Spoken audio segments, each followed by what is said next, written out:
안녕하세요. 매일 새로운 사연을 전하는 읽어주는 사연 라디오입니다. 구독과 좋아요, 많은 공유 부탁드립니다. 오늘의 사연 시작하겠습니다. 안녕하세요. 시동생 시집살이로 스트레스가 이만저만이 아닌 30대 여성입니다. 이제 막말로 이판사판이다 싶으니 까놓고 얘기해 볼게요. 처음 남편과 만나게 된 건 친한 언니를 통해서였어요. 당시 저는 막 사회생활을 시작한 차였고 남편은 저와는 같은 업계지만 다른 회사를 다니는 직장인이었죠. 분야가 같다 보니 첫 만남에서부터 대화가 잘 통했고 이후로도 누가 먼저랄 것 없이 서로 연락을 주고받으며 관계를 발전시켜 나갔습니다. 하지만 처음부터 결혼을 전제로 한 만남은 아니었기에 2, 3년 동안은 딱히 결혼에 대해서 이야기를 나눠본 적은 없었네요. 그렇다고 언젠간 헤어질 건데 생각하며 만났던 것도 아니긴 하지만요. 한편 그런 와중에 아버님이 교통사고를 당하시면서 3개월 동안 병원 신세를 지셨거든요. 그리고 그때 남편이 아무래도 여러 가지로 생각이 많아졌던 모양이에요. 모르긴 몰라도 자기가 장남이기도 하고 그러니 시부모님께 결혼해서 애 낳고 잘 사는 모습을 보여드리고 싶었던 건 아니었나 싶기도 하고요. 아무튼 그때를 기점으로 남편이 적극적으로 결혼 이야기를 꺼내기 시작했고 한 명이 적극적으로 나오니까 이후로는 일이 착착 진행이 되대요. 하지만 상견례 자리에서 정말 꿈에도 생각 못한 이야기를 듣게 되었습니다. 처음에 남편과의 결혼을 허락받기 위해 시댁에 인사를 드리러 갔을 때도 그런 말씀은 전혀 없으셨는데 갑자기 저희가 결혼을 하더라도 당신들은 한 푼도 보태주실 수 없다고 하셨거든요. 친정부모님도 저도 몹시 당황스러웠죠. 그런데 더 당황스러웠던 건 심지어 남편도 처음 듣는다는 얼굴로 아버님 어머님을 바라보더라는 거예요. 하지만 두 분 다 태연하게 아들둘 키우느라 버는 족족이 써버려서 모아둔 돈도 없고 능력도 없다며 저희 친정부모님더러 그래도 둘이 좋아 죽고 못 산다니 결혼을 안 시킬 순 없지 않느냐 하시는데 시부모님의 뻔뻔한 태도에 정말 어이가 없었죠. 그래서 제가 친정부모님더러 그냥 집에 가자고 했어요. 남편에게는 시부모님하고 이게 어떻게 된 일인지 얘기를 잘 해보라 했고요. 그렇게 식당에서 나와 친정부모님 두 분 다 무슨 저런 사람들이 있냐시며 저를 위로하셨지만 솔직히 당시 저는 슬프기보단 화가 났습니다. 도대체 저랑 저희 부모님을 어떻게 보고 저런 식으로 말씀을 하시는 건지 어이가 없었죠. 정말 열불이 나서 손발이 부들거리고 가슴이 벌렁거리더라니까요. 그런데 그때 뒤에서 남편이 다급하게 제 이름을 부르며 쫓아왔어요. 그러자 친정부모님이 일단 그래도 얘기는 해보라며 자리를 비켜주셨고 그렇게 저랑 남편이 대화를 나누게 되었습니다. 그리고 남편은 하늘에 맹세코 자기 부모님이 저렇게 나오실 줄 몰랐다면서 자기도 너무 황당하고 매우 실망했다고 이참에 부모님과 단판을 지을 거라나요. 그리고는 정말 염치가 없지만 그래도 자기한테 한 번 기회를 줄 수 없겠냐고 묻는 거예요. 시부모님과는 별개로 자기 한 사람만 봐줄 수는 없겠냐면서 자기가 평생 저한테 잘하고 살겠다고요. 하지만 그땐 솔직히 이성적인 판단이 불가능했어요. 아무리 남편이 좋은 사람이라지만 시부모님하고 막말로 평생 안 보고 살 수 있는 것도 아닌데 떼어놓고 생각을 한다는 게 쉽진 않았죠. 그리고 결혼은 어쨌든 현실이라는 주변의 얘기처럼 도움을 받기는커녕 이러다 도움을 드리며 살아야 하는 건 아닐지 걱정도 되었고요. 아무튼 제가 이렇게 추려쓰곤 있지만 둘이서 3시간 넘게 대화를 주고받았고 결국엔 남편을 한번 믿어보기로 했어요. 그래도 남편이 말하길 자기가 모아둔 돈이 1억 가까이 있다고 했고 자기 나름대로 인생 계획이 있다면서 제 앞에서 읊어대는데 생각이 깊다는 것도 느껴졌고 그리고 연애하는 동안 지켜본 바로는 남편이 자기가 한 번 뱉은 말엔 책임을 질 줄 아는 사람이었거든요. 그래서 결국 제 마음을 따라가기로 한 거죠. 하지만 제 이런 결정을 친정부모님께 알리니 친정부모님은 영 탐탁치 않아 하시는 눈치셨어요. 남편과 이야기를 해보라는 건 잘 달래서 정리를 하라는 뜻이었다 하시며 곤혹스러워 하셨지요. 그리고 어려서부터 제가 내린 결정은 웬만하면 존중하고 믿어주시던 분들이셨지만 그때만큼은 저를 완곡히 말리시더라고요. 그래도 전 제 나름대로의 확신이 있었기에 고집을 꺾지 않았고 결국 부모님이 다시 한번 저를 믿어주시면서 그렇게 저는 남편과 부부의 연을 맺게 되었습니다. 가진 게 없으니 배째라는 시부모님을 뒤로하고 친정부모님이 집을 해주셨고 남편이 모아둔 돈으로 결혼식을 치르고 혼수를 채웠어요. 그리고 나니 돈이 좀 남아 이걸론 차를 살까 말까 하니까 친정아버지가 1,000만 원 주시면서 남편 차 사는데 보태라고 하셨죠. 예물 예단을 양쪽에서 다 생략하느라 저도 달리 받은 건 없었지만 남편한테 따로 해준 것도 없었거든요. 그러니 친정아버지께서 그게 내심 마음에 걸리셨던 모양이에요. 아무튼 남편이 저희 친정부모님이 그렇게까지 마음을 써주실 줄 몰랐다며 무척 감사해했어요. 어떻게 표현해야 하나 싶은데 전 제 결혼 생활이 이 정도면 충분히 이상적이라고 생각했고 그래서 이제 저희 결혼 생활에는 소위 꽃길만 있을 줄 알았어요. 그런데 생각지도 못한 곳에 지뢰밭이 있었으니 바로 남편의 하나뿐인 형제, 시동생이 문제였네요. 사실 시동생이 처음부터 눈에 까시긴 했어요. 나이는 남편보다 2살 어리고 저랑은 동갑이었는데 엄연히 따지면 제가 손이잖아요. 그런데 지가 모나 되는 거 마냥 어찌나 나서는지 꼴같잖더라고요. 처음에 시댁에 인사를 드리러 갔을 때도 어머님 아버님이 뭐라 말씀도 하시기 전에 저희 집 종교가 뭔지 제사는 지내는지 그런 걸 묻더니 자기네는 사촌들하고도 사이가 다 좋아서 가족 간의 화합이 중요하다 어쩌다 하는데 전속으로 너나 잘하세요 그러고 있었네요. 그러면서 1년에 제사가 5번 있는데 절대로 빠지면 안 된다는 둥, 그리고 미리 말해두는데 제사 음식은 정성이 들어가야 한다는 둥. 그러니까 남편이 시동생더러 원래 음식은 정성이라지만 너는 뭐 먹을 줄밖에 더 아냐고 무안을 주대요. 하지만 그 소리를 듣고 시동생이 기껏 한다는 말이 우리 집안 여자로서 어떻게 해야 할지 미리 귀뜸을 해주는 거라나 어쩐다나. 어이가 없었죠. 하지만 솔직히 그때는 처음 시댁에 인사를 드리러 간 날이라 긴장을 많이 했기도 해서 시동생의 말 같지 않은 소리에 하나하나 대꾸해줄 여유가 없었죠. 아무튼 식을 올리고 나서 보니까 제사가 무슨 5번이에요. 7번이나 있더라고요. 그런데 문제는 이 제사를 지내기 위해서는 여자들끼리 1차로 시댁에 모여서 음식을 하고 느지막이 남자들이 오면 그제서야 다 같이 시골로 이동을 하는 굉장히 비효율적인 방식이었어요. 게다가 거의 이틀에 가까운 시간을 할애해야 했는데 저는 남편과 마찬가지로 회사를 다니고 있었으니 도무지 그럴 만한 시간이 없었죠. 그래서 남편에게 내가 꼭 가야 하냐니까 안 가도 된답니다. 본가에는 자기가 얘기할 테니 걱정하지 말라면서 말이죠. 그래서 명절의 제사에는 참석하지 않았어요. 대신 어머님 계좌로 제사가 있을 때마다 30만 원씩 보내드렸습니다. 충분했을지 어땠을진 모르지만 제 나름대로 죄송한 마음을 담아 보낸 거였죠. 그리고 다행히 어머님도 그에 대해서 별 말씀 없으셨고요. 하지만 황당하게도 시동생이 또 나서더라고요. 그날도 저는 회사에 있었는데 시동생 번호로 전화가 걸려오길래 이걸 받아마라 하다가 그래도 혹시 어머님 아버님한테 무슨 일이라도 생겨서 한 전화일지도 모른다는 생각에 그냥 받았더니만 대뜸 형수 또 안 와? 이러는 겁니다. 어이가 없어서 형수가 아니고 형수님이라고 불러주세요 했더니 지금 그런 것 따지자고 전화한 게 아니래요. 그래놓고는 기껏 한다 소리가 홍씨 집안 맏며느리 자리에 들어와서는 매번 시어머니 혼자 음식을 하게 하냐면서 저더러 시어머니를 무시하는 거냐고 친척들 사이에서 어머님 체면이 뭐가 되겠냐입니다. 그래서 제가 그런 걸로 어머님을 무시하는 분이 계시다면 그분이 이상하신 거 아니냐고 받아쳤어요. 그랬더니 잠깐 말이 없더니 저더러 시댁 어른들 욕하는 거냐고 큰 소리를 내대요. 하지만 저도 시동생을 한두 번 겪는 것도 아니고 들은 채만 채하곤 아무튼 제가 바쁜 게 아니라 남편이 바쁘니까 못 가는 거라고 했어요. 만약에 누가 제사에 오니 안 오니 따지면 남편이 무조건 자기가 바빠서 못 간다고 하라고 했거든요. 근데 제 얘기를 듣더니 시동생이 한다는 소리가 그러면 형수만 와서 음식하고 가 그러는데 어이가 없어서 그렇게 어머님이 안타까우면 기훈씨가 도와드려요 해버렸습니다. 참고로 원래는 저도 도련님하고 불러줬는데 말끝마다 형수 해대니까 짜증나서 저도 그냥 이름 부른 거예요. 아무튼 이후에도 시동생하곤 여러 차례 부딪혔고 그때마다 저도 받아친다고 받아쳤지만 그렇다고 스트레스를 안 받은 건 아니었죠. 그러다 2달 전이었어요. 어머님하고 통화를 하는데 지나가는 말처럼 얘기하시길 시댁 부엌에 자꾸 누수가 생겨서 이참에 리모델링을 할까 하신다더라고요. 그래서 그냥 그러시냐 하고 말았네요. 솔직히 어머님이 당신 집 리모델링 하신다는데 제가 딱히 할 말이 마땅치 않기도 했고요.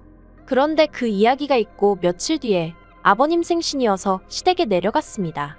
말이 나왔으니 말인데 여기에 관해서도 할 말이 있는 게 원래는 시댁에 5시까지 내려가기로 되어 있었거든요. 시댁에는 차를 가진 사람이 없으니 저희가 시댁으로 먼저 가 시부모님과 시동생을 태우고 식당으로 이동할 생각으로요. 그런데 약속 이틀 전 시동생이 문자로 저한테 5시까지 오란다고 딱 5시까지 오지 말고 오전에 내려와서 미역국이라도 좀 끓이는 게 어떻겠냐대요. 어처구니가 없어서 그 문자 그대로 남편한테 보냈어요. 그리고 시동생한테는 아버님 생신인데 직접 끓이지 그러냐고 답장을 했죠. 그리고 이유는 뭐 말해 뭐 하겠어요. 남편도 시동생한테 전화로 욕을 퍼부었던 모양이에요. 니나 똑바로 하지 싸가지 없게 왜 형수한테 이래라 저래라 하느냐고요. 그리고는 한 번만 더 이따위로 굴면 가만 안 둔다고 했다는데 솔직히 남편이 시동생한테 그렇게 얘기를 한 게 처음이 아니었거든요. 그래서 이번에도 그냥 하는 소린 줄 알았네요. 아무튼 원래 계획대로 약속 당일 시댁에 도착하여 식당으로 이동을 했어요. 그리고 저희 아버님이 평소에도 식사하시면서 반주하시는 걸 좋아하시는데 그날은 당신 생일이었으니 더 기분이 좋으셨던 모양입니다. 아들들한테도 계속해서 술을 권하셨거든요. 그런데 저희 남편은 운전을 해야 한다며 술을 입에 대지 않았고 그래서 남편 대신 제가 조금 마셨어요. 그리고 어느덧 분위기가 무르익을 때쯤 어머님이 다시 리모델링 얘기를 꺼내시는 겁니다. 원래는 부엌만 하려고 했는데 인테리어 사무실에 가보니까 어차피 부엌만 해도 집이 엉망이 되는 건 똑같다면서 이참에 싹 다 고치고 새집같이 해놓고 살면 얼마나 좋겠냐 하더래요. 그래서 어머님도 따져보고 생각도 해보니까 또 이렇게 마음먹었을 때 하는 거지 싶으시더라며. 그러니까 결론은 집 내부를 전부 수리하셔야겠다고요. 그런데 저는 솔직히 그게 꼭 필요한가 싶었어요. 제가 알기로는 지은 지 8년인가 밖에 안 된 아파트라서 다 때려부실 필요는 없을 것 같았거든요. 하지만 말씀하시는 내내 어머님 표정이 상기되어 있었고 다른 사람들도 가만히 있는데 제가 따지고 들기가 좀 그렇잖아요. 그래서 그냥 잘 결정하셨다고만 했네요. 그런데 갑자기 어머님만 색이 확 어두워지면서 문제는 돈이랍니다. 인테리어 업자가 3천만 원을 부르더라는 거예요. 솔직히 저도 리모델링 그게 돈이 한두 푼 드는 게 아닐 텐데 하는 생각을 아닌 게 아니라 했었거든요. 하지만 통화하실 때 돈이 있고 없고 그런 말씀은 안 하셨으니 저도 크게 신경 쓰진 않았죠. 그런데 알고 보니 돈도 없으신 상황에서 계획만 세워두신 거였더라고요. 그리고 그때 시동생이 저희 부부더러 얼마나 보탤 거냐고 묻는 거예요. 무슨 귀신 신하라 까먹는 소린가 싶어서 제가 시동생을 쳐다봤어요. 남편도 대번에 돈이 어딨냐며 정색을 했고요. 그러니까 이번엔 아버님이 너네가 결혼한 지가 얼만데 아직도 돈을 못 모았냐면서 살림을 어떻게 하는 거냐고 언성을 높이시는 거예요. 주변에 사람들도 많은데 민망하고 억울하고 짜증도 나고 하지만 아버님은 계속해서 어떻게 돈을 하나도 못 모았냐며 그러지 말고 반만 보태라시는데 반이라고 해도 1,500이잖아요. 황당하다 못해 어이가 없어서 웃기더라니까요. 그래서 없다고 했어요. 남편도 저도 둘 다 그렇게 큰 돈은 없다고요. 그리고 그날 결국 분위기가 엉망이 돼서 집에 왔어요.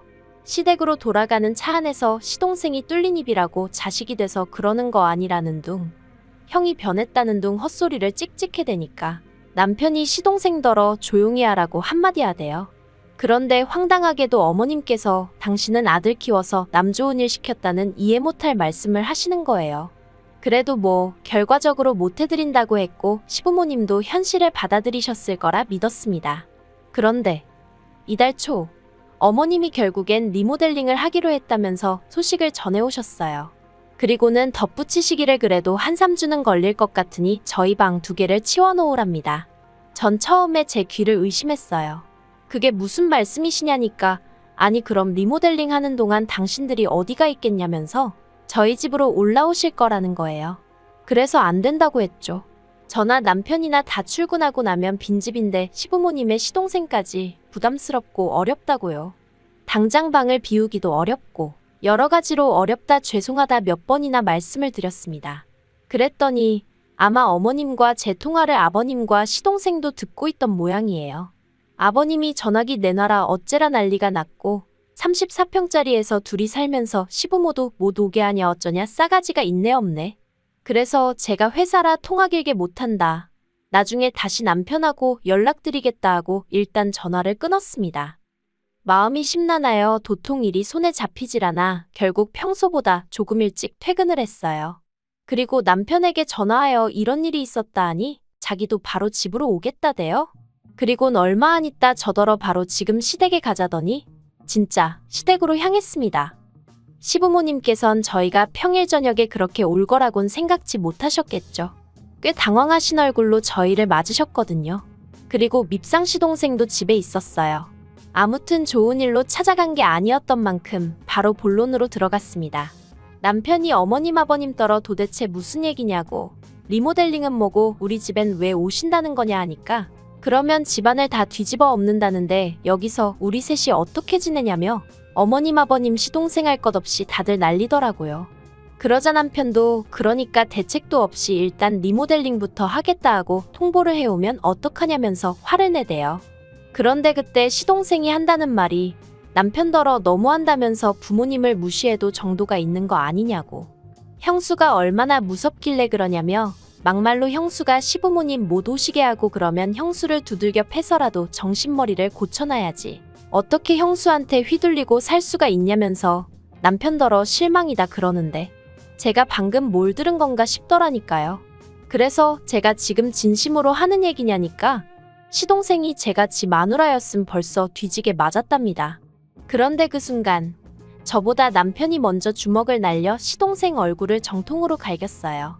보자 하니까 못하는 말이 없다면서. 남편한테 한 대 맞고 나가떨어진 시동생은 쌍코피가 났고 어머님 아버님은 형이 돼서는 동생을 이렇게 패냐고 고함을 치셨습니다. 그리고는 어머님은 대뜸 해준 거 없다고 시부모 괄시하는 거 알면서도 당신이 아무 말 안 했지만 저 때문에 형제간이 이렇게 된 건 못 참는다며 저더러 남편하고 이혼하랍니다.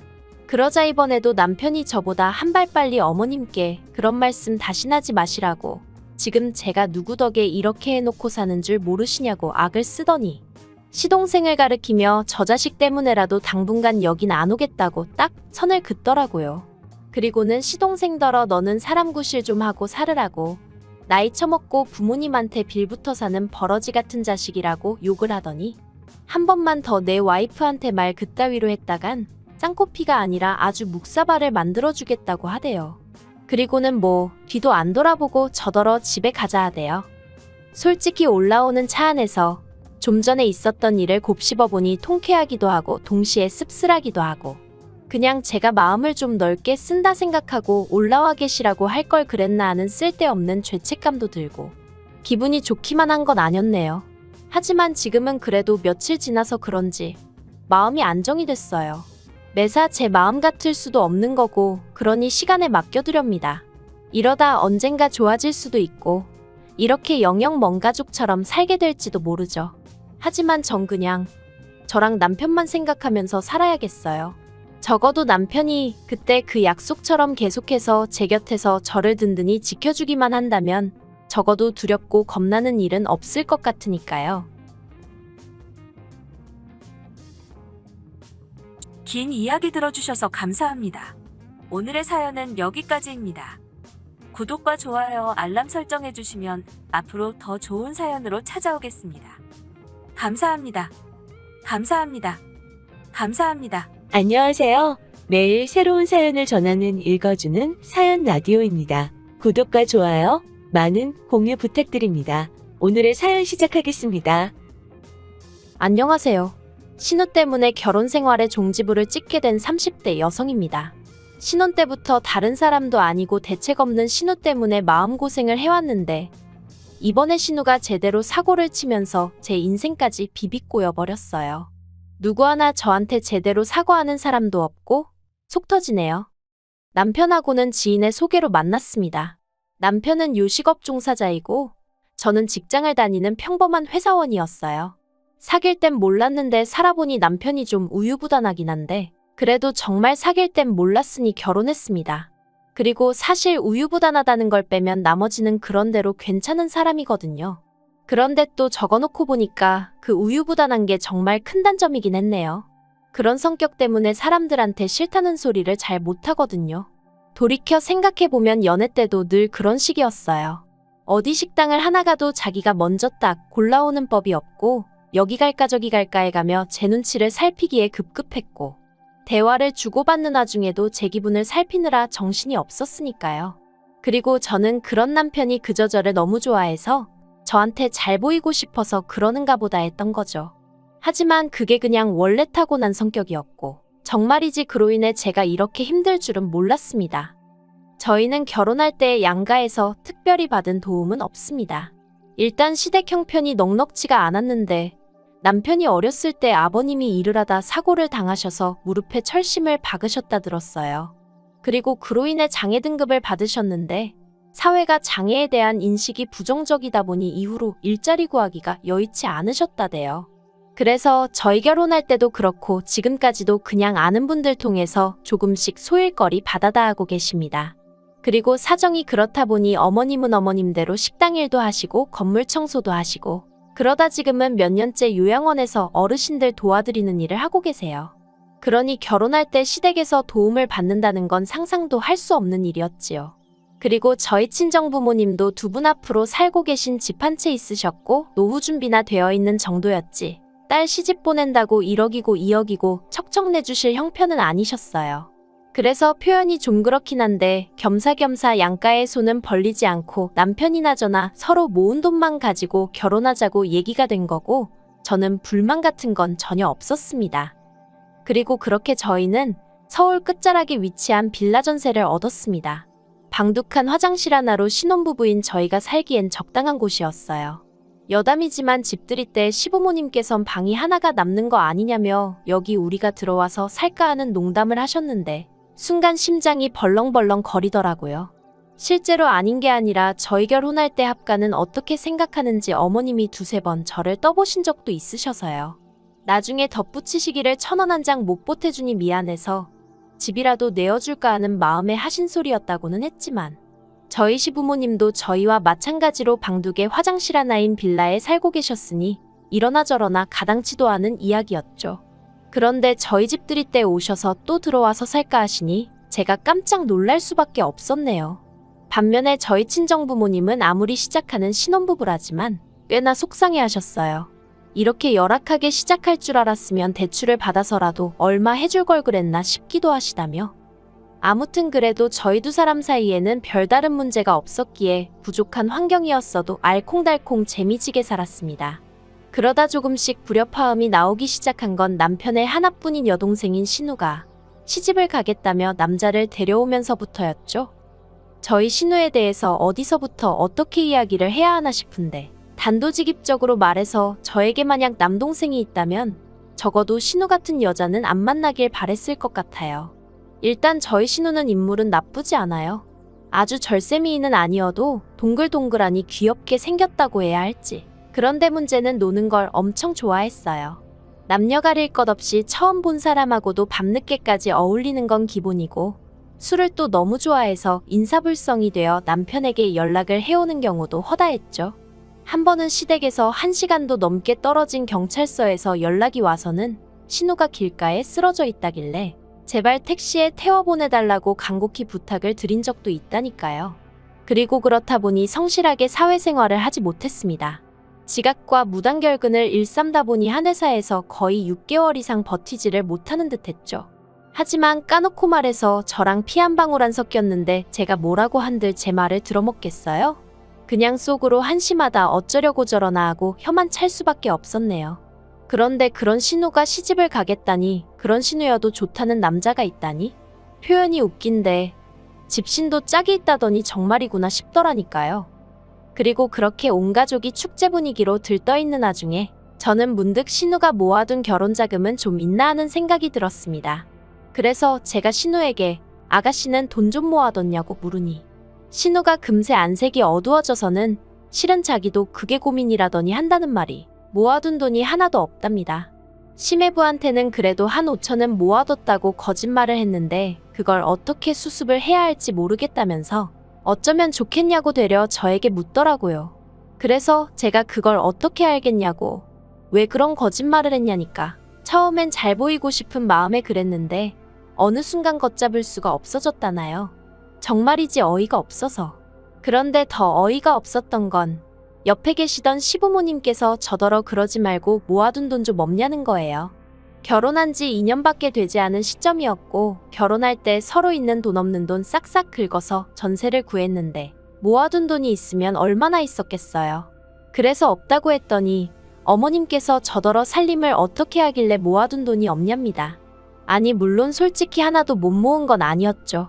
그렇지만 저희라고 언제까지 전세살이만 할 것도 아니고 그런데 이런 걸 구구절절 어머님께 다 말씀을 드려야 하나 싶대요.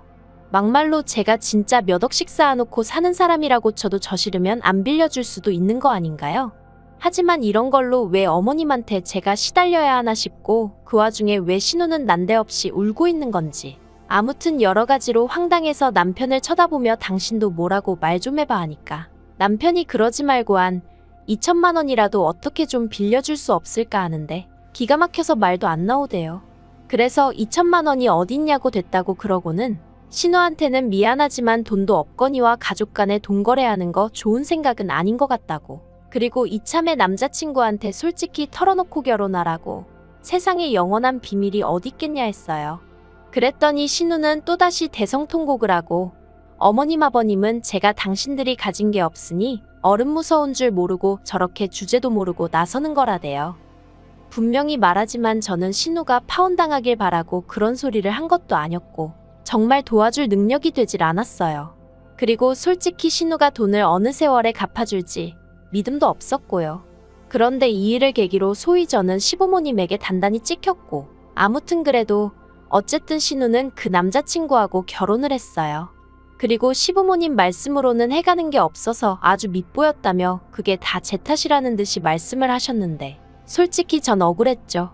굳이 따지자면 시집갈 나이가 되도록 돈 5천도 안 모으고 탱자탱자 놀아댄 신우 잘못이지 그게 어째서 제 잘못인가 싶은 게.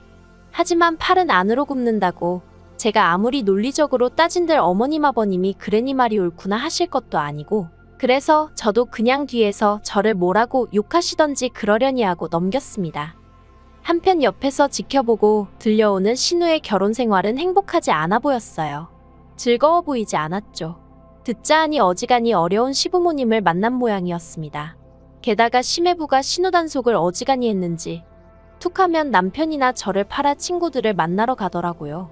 솔직히 신우가 하는 거짓말에 알리바이로 쓰이는 게 싫었지만 그렇다고 제가 시매부한테 일일이 말해주기도 그렇고 그래서 남편에게 당신이야 어떤지 몰라도 나는 신우가 날 팔아먹는 게 불편하다 했습니다. 나중에 혹시나 무슨 일이라도 생기면 시매부 입장에선 나랑 신우가 한통속이라고 오해할 수도 있지 않냐고. 그런데 나는 뭐가 됐던 간에 남의 가정사에 조금도 얽히고 싶지 않으니 당신이 신우에게 자리하기에서 나는 팔지 말라고 얘기 좀 해달라고 부탁을 했죠. 그러자 남편이 기껏 한다는 소리가 제 친동생이어도 그랬겠냐대요. 제 친동생이어도 그렇게 매정하게 말했겠냐고요. 그러면서 저더러 네 가족 내 가족 선 긋는 것 같다며 서운하다 하는데 정말이지 이제 와서 말이지만 답답하고 갑갑한 일들이 한두 번이 아니었습니다. 하지만 결정적으로 시댁 식구들과 연을 끊는 것도 부족해 아예 남편과 이혼을 결심하게 된 일이 있었으니 그건 저도 남편도 아닌 신우의 바람이었습니다. 신우가 어쩌다 시매부한테 들켰는지는 온 가족이 저에게 쉬쉬를 해대니 모르겠어요. 하지만 시매부 말이 신우가 바람을 폈고 그 상대가 저랑 같은 회사에 다닌답니다. 그런데 더 황당한 건 신우가 제가 소개시켜준 사람이라고 그랬다는 거예요. 저랑 신우랑 술 한잔하고 있는데 우연히 신우의 상간남, 그러니까 제가 소개시켜줬다는 그 직원이 합석을 하게 되면서 제가 통성명을 시켜줬다나요. 그리고 신우가 한다는 소리가 그 남자가 신우더러 저희 회사에 들어올 수 있게 힘을 써주겠다 그래서 두세 번 만난 게 전부라고 그랬다는데 당연히 전부 다 새빨간 거짓말이었어요. 제가 신우랑 단둘이 술을 먹은 일부터가 없었으니까요. 그리고 저는 그 남자 직원이랑 이름하고 얼굴 정도만 아는 사이지 신우가 아니라 다른 여자라고 해도 제가 나서서 통성명을 시켜주고 그럴 사이가 절대 아니었습니다. 그리고 무엇보다 그 남자 직원의 직급이나 이것저것 모르보나 신우를 입사를 시키고 그런 건 뭐 말도 안 되는 소리였죠. 그런데 시매부는 그래도 신우가 지 와이프라고 그런 건지 어떻게든 신우를 믿고 싶기라도 했던 건지 신우 말만 듣고 와서는 저에게 따져대기 시작했습니다. 저더러 어떻게 그럴 수가 있냐면서요. 게다가 시부모님도 금세 이 일을 알게 되셨습니다. 심해부가 결국 신우를 쫓아냈고 갈 곳도 돈도 없었던 신우가 시댁으로 들어갈 수밖에 없었으니까요. 시부모님이 저와 남편에게 내려오라 하셨고 무슨 이야기가 오갈지 뻔히 알았지만 안 갈 수도 없어서 죽을 상을 하고 시댁을 찾았습니다. 그리고 그렇게 저희가 시댁에 도착했을 때 아버님은 이미 술에 말 그대로 진탕 취해 계셨는데 신발장에서 신발 뻗는 저를 발견하시고는 냅다 리모컨을 집어던지셨어요. 그리고는 저더러 네가 기어이 내 딸 신세를 망치려 드냐며 가만 안 두겠다고 하시더라고요. 그래서 제가 아버님 떨어 저는 정말 모르는 일이라니까 왜 이러시냐고. 그리고는 어머님한테도 제 억울함을 호소했습니다. 제가 미쳤다고 결혼한 신우한테 유부남을 소개시키겠냐고요. 하지만 어머님께서 기껏 하신다는 말씀이 내 딸이 너보다 이쁘고 시집도 잘 갔다 싶으니까 셈이 나서 그런 거 아니냐입니다. 웃겼어요. 그 와중에 어머님도 내심 당신 아들인 저희 남편보다 사위가 낫다고 생각하고 계셨나 싶은 게 아무튼 어머님더러 그런 거 아니다. 그렇게 생각해 본 적도 없다. 신우가 이런 상황에 처한 건 유감이지만 정말 저랑은 아무런 관련도 없다고. 그런데 얄밉게도 신우는 그 와중에 자기가 무슨 피해자라도 되는 것 마냥 또 거실 한쪽 구석에서 질질 짜고만 있더라니까요. 그래서 제가 신우더러 아가씨도 입 있으면 말 좀 해보라고 아가씨랑 나랑 언제 단둘이 술을 먹었고 그 직원도 지금 이혼당하게 생겼는데 알긴 하냐 했죠. 심지어 그 직원은 애도 있는데 그 직원 와이프가 2번의 유산 끝에 정말 힘들게 얻은 아이였거든요. 그런데 지금 그런 가정을 깨뜨린 거라고 소리를 질렀더니 신우가 한다는 말이 기억이 안 난답니다. 자긴 아무것도 모른다나요. 그래서 도저히 안 되겠다고 삼자 대면 하자고 했습니다. 신우랑 그 직원이랑 저 셋이서 만나서 어떻게 된 건지 확인 좀 해보자고요. 그리고 결론부터 말하자면 결국 제가 제 핸드폰 내역이며 신용카드 내역이며 줄줄이 뽑아다 시부모님과 심해부 코앞에 들이밀고 나서야 제 결백을 인정받았습니다. 다시 말해 신우가 거짓말을 했다는 걸 모두가 알게 된 거죠. 그리고는 그 일로 심해부는 더 큰 충격을 받은 듯 했습니다. 왜냐하면 그 둘이 만난 게 인터넷 채팅을 통해서였고 그 남자가 처음이 아니었다는 것도 알게 되었으니까요. 심해부는 결국 신우에게 이혼을 요구했고 몸만 나가라고 했답니다. 위자료를 받아내고 싶은 마음이 굴뚝 같지만 어차피 신우나 저희 시댁 형편을 심해부도 뻔히 알고 있었으니 그냥 시끄럽게 일 키우지 말고 신우더러 너만 나가면 된다고 했다나요. 그리고 이 일로 신우랑 시부모님은 또 한 번 저를 원망하기 시작했습니다. 신우가 쫓겨난 게 저 때문이라면서 오해 좀 받으면 어떠냐고 막말로 적어도 저는 쫓겨날 건 아니지 않냐면서 사람들이 어쩌면 다들 자기 편한 대로만 생각을 하는지 어이가 없더라니까요. 그런데 그런 와중에 저는 낯선 번호로 전화를 받았는데 그 직원 와이프였습니다. 짜증나게 한다는 소리가 제가 소개시켜준 거냐는 거예요. 이땐 정말이지. 솔직히 그 와이프도 어떻게 보면 불쌍한 피해자인 건데 저도 저대로 계속 시달리던 중이라서 말이 곱게 안 나가더라고요. 그래서 한 번만 더 제대로 확인도 안 해보고 헛소리하면 명예훼손으로 고소하겠다고 엄포를 놨습니다. 그리고 나한테 이럴 게 아니라 상간녀 소송을 하든 뭐라든 당신도 당신 할 일을 하라고 했죠. 그리고 결국 이 일은 제 결혼 생활에까지 영향을 미쳐 저희 부부 또한 이혼 이야기가 나왔습니다. 정확히 말하자면 제가 먼저 남편에게 이혼 이야기를 꺼냈어요. 이 집안에서 내 편은 하나도 없다. 당신마저 당신 동생이 불쌍해서 어쩔 줄을 몰라 하지 않냐고요. 그러니 이쯤에서 나는 놔달라고 했습니다. 시부모님하고 당신하고 신우하고 넷이 똘똘 뭉쳐 한번 잘 살아보라고 나는 그만 빠져주겠다고요. 그런데 어이없게도 제가 모든 걸 자포자기하는 심정으로 이혼 이야기를 꺼냈더니 남편이 자기가 미안하다면서 한 번만 더 기회를 주면 안 되겠냐대요. 자기도 그렇고 시부모님도 그렇고 신우가 원래 거짓말도 잘하고 그러는 거다 알고 있었는데 그래도 용케 좋은 남자 만나서 결혼도 했고 그렇다 보니 어떻게든 그 결혼이 깨지지 않았으면 해서 차라리 신우 말을 믿어주고 싶었다나 어쨌다나요. 황당해서 처음엔 뭐라고 말도 제대로 안 나왔어요. 100번 양보해서 피는 물보다 진하다고 신우를 지켜주고 싶어 그랬다? 이해할 수 있다 쳐요. 하지만 저는 무슨 죄냐고요. 그리고 이번에 그냥 이렇게 넘어갔다가 막말로 이런 일이 또 있지 말란 법이라도 있나요? 그리고 지금은 애도 없지만 애까지 생긴 마당에 제가 이런 일을 또 겪는다고 생각하면 그땐 정말 이혼하기도 쉽지 않을 거고 제 억울한 마음은 누가 알아주냔 말이죠. 그래서 안 되겠다 했어요. 이혼해달라고 아니면 긴 싸움이 될지라도 소송하겠다고요. 솔직히 이혼한 지금도 그때 일을 떠올리면 아찔하고 짜증도 나고 그래도 여유가 좀 생겼는지 헛웃음 정도는 지을 수 있게 됐습니다. 이후로는 들은 이야기는 별로 없어요. 다만 남편 가게는 왜인지 폐업을 했고 그 직원은 회사를 관뒀죠. 신호한 사람으로 인해 저도 저지만 몇 사람의 인생이 어그러진 건지 그래도 시부모님은 여전히 하나뿐인 딸이라고 아픈 손가락이라고 감싸고 돌고 계시려나요? 어쨌든 이제 신경 쓰지 않으렵니다. 이래서 결혼할 땐 배우자간만 볼 게 아니라 부모도 보고 형제도 보고 그 친구들도 보라는 건가 봐요. 비싼 값 치르고 인생 공부한 셈 치려고요. 긴 이야기 들어주셔서 감사합니다. 오늘의 사연은 여기까지입니다. 구독과 좋아요, 알람 설정해주시면 앞으로 더 좋은 사연으로 찾아오겠습니다. 감사합니다. 감사합니다. 감사합니다.